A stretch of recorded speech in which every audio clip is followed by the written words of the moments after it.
किरोड़ी लाल मीणा ने भजनलाल सरकार के खिलाफ मोर्चा खोल दिया है। किरोड़ी बाबा ने ऐसा खुलासा कर दिया है जिसे सुनकर भजनलाल सरकार के कान खड़े हो गए हैं। लेकिन अब इस लड़ाई में किरोड़ी बाबा अकेले नहीं हैं। उनका पुराना साथी हनुमान बेनीवाल उनसे कंधे से कंधा मिलाकर सरकार से लड़ाई लड़ रहा है। हनुमान बेनीवाल किरोड़ी बाबा के लिए भजनलाल सरकार से लेकर दिल्ली में बैठी मोदी सरकार तक को लड़ने के लिए तैयार हैं। हनुमान बेनीवाल किरोड़ी बाबा के लिए जयपुर से लेकर दिल्ली तक लड़ाई लड़ने को तैयार हैं। और अब एक बार फिर बाबा के लिए नागौर के शेर ने हुंकार भरी है।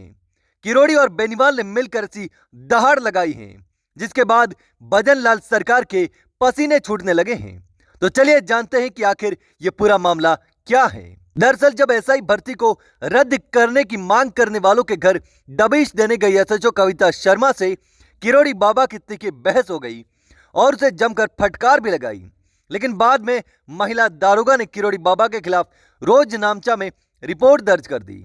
फिर क्या था, किरोड़ी लाल मीणा ने भी कविता शर्मा का पूरा कच्चा चिट्ठा खोल दिया और भजनलाल सरकार को भी खुली चुनौती दे डाली। उसके बाद एक बार फिर हनुमान बेनीवाल ने भी किरोड़ी लाल मीणा के विरुद्ध रिपोर्ट लिखने पर भजनलाल सरकार और अमित शाह तक को आड़े हाथों ले लिया। तो चलिए अब जानते हैं कि हनुमान बेनीवाल ने आखिर क्या कह दिया है। हनुमान बेनीवाल ने सोशल मीडिया प्लेटफॉर्म एक्स पर एक पोस्ट किया जिसमें लिखा कि मेरा केंद्रीय गृह मंत्री अमित शाह और राजस्थान के मुख्यमंत्री भजनलाल शर्मा से सवाल है कि जयपुर के महेश नगर थाने के रोज नामचे में राजस्थान सरकार के वरिष्ठ मंत्री डॉक्टर किरोड़ी लाल मीणा के खिलाफ राजकार्य में बाधा का प्रकरण किसके कहने पर दर्ज किया। राजस्थान में एसआई भर्ती परीक्षा का पेपर लीक होने का प्रमाण राज्य की सबसे बड़ी जांच एजेंसी एसओजी दे चुकी है। ऐसे में राजस्थान सरकार के वरिष्ठ मंत्री द्वारा इस भर्ती को रद्द करवाने की मांग को लेकर आंदोलित छात्रा को पुलिस द्वारा घर से जबरन उठाने के मामले में पुलिस से जानकारी लेने से जुड़े इस मामले में कौन सा राजकार्य बाधित हुआ है।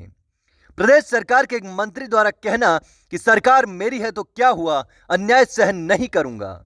मंत्री जी का यह वक्तव्य इस बात का प्रमाण है कि राजस्थान की भाजपा सरकार संवेदनशील नहीं है और बेरोजगारों के मुद्दे पर भाजपा दोगलापन कर रही है। ऐसे में यह स्पष्ट है कि भाजपा की कथनी और करनी में अंतर है, क्योंकि एसओजी, पुलिस मुख्यालय तथा एडवोकेट जनरल भी इस भर्ती को रद्द करने की सिफारिश कर चुके हैं।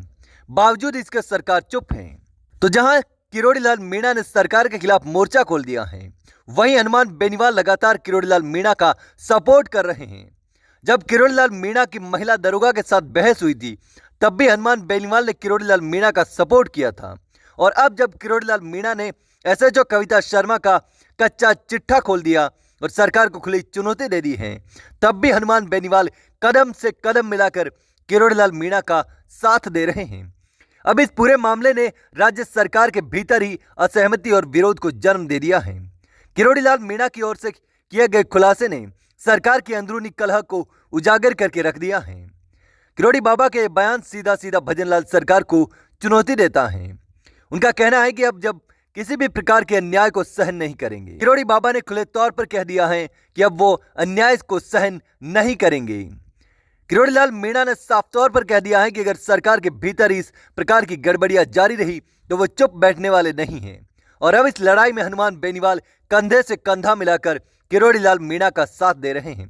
दोनों मिलकर राजस्थान सरकार की ईंट से ईंट बजाने वाले हैं। हालांकि अब देखना होगा कि किरोड़ी बाबा और हनुमान बेनीवाल की लड़ाई कहां तक जाती है, क्योंकि एसआई भर्ती 2021 को रद्द करने की मांग को लेकर सरकार को आंदोलन की चेतावनी हनुमान बेनीवाल पहले ही दे चुके हैं। तो ऐसे में हो सकता है कि अब बेनीवाल किरोड़ी बाबा के साथ सरकार के खिलाफ सड़कों पर उतर जाए। लेकिन दोस्तों, आपको क्या लगता है, मुझे कमेंट करके जरूर बताना।